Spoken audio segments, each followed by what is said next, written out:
What's up mga ka-Pilipino? So ngayon meron po tayong challenge na trending na sabi nga na I am proud to be a Filipino. So yun, so gagayahin natin yun. So unang-una, dito po tayo sa office. So bawat anggulo ng office, gagawa tayo ng video bilang isang Pilipino. So let's go.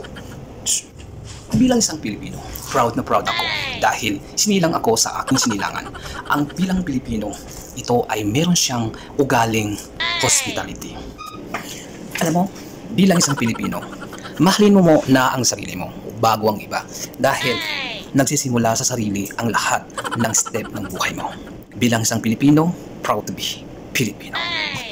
Meron isang salita, sabi nga nila, ika nga nila, mahalin mo ang sariling atin.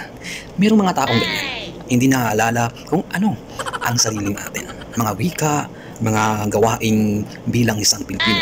Kaya ikaw, ako, be proud to be Filipino. Kaya ngayon, nandito ako sa Bangsamoro nagtatrabaho dahil yun nga, mahalin mo ang kapwa mo. Ko ang services ko sa Bangsamoro people. Paano ba natin maipakita sa mamamayan kung gaano tayo kapositibo sa lahat ng ginagawa natin? Dapat may dalang pagmamahal kung ano ang ginagawa mo. Dahil kapag wala, useless din. Kaya ito ako ngayon para i-share ang aking servisyo sa Bangsamoro people.